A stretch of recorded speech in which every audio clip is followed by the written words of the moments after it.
So now we are about to discuss some very important techniques. Whenever you are appearing for any competitive exam, with the help of these techniques you can easily manage your time while writing your exam under the same time. Sometimes you don't know how to solve the problems exactly, so at that time with the help of these techniques, you can easily eliminate some 2 to 3 options among your answer choices.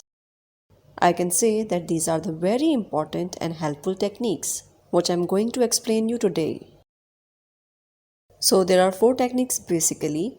First one is approximation, number 2 is eliminating the answer choices, number 3 is substitutions in the questions, and number 4 is sequencing, which is like following patterns.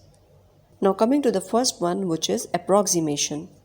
So approximation is nothing but whenever you are getting some questions and you are running out of time and you don't know how to solve those questions exactly, this technique is very much helpful in that.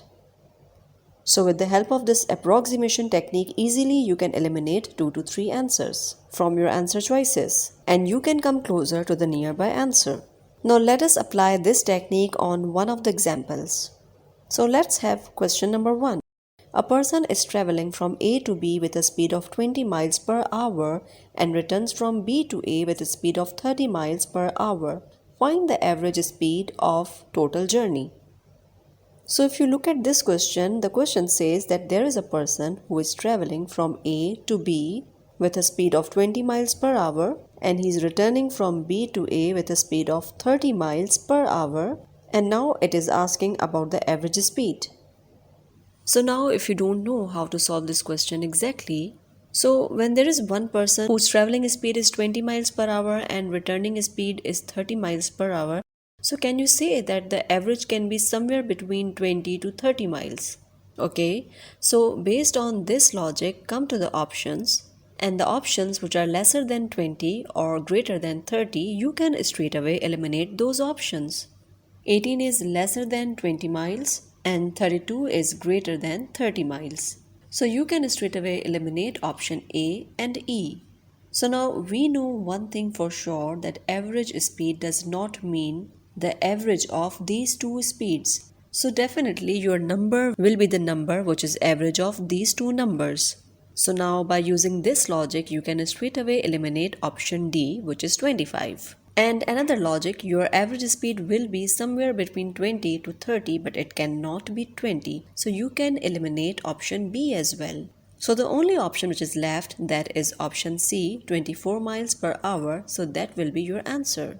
So without actually solving the question, with the help of approximation technique, you can get your right answer. Let's have another one. In the figure below, a square is inscribed in the circle and the circle is inscribed in the square. If side of bigger square is 10 meters, then find the areas of small square.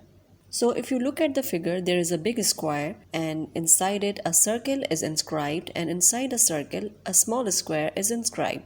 And the question asks about the area of the small square. Now by looking at this thing, we know the side of the bigger square is 10. So if side is 10, what will be the area of the bigger square? Side area is nothing but side into side, which means 10 into 10, that is 100. So if the area of the bigger square is 100, so it's obvious that area of the small square will be something lesser than 100.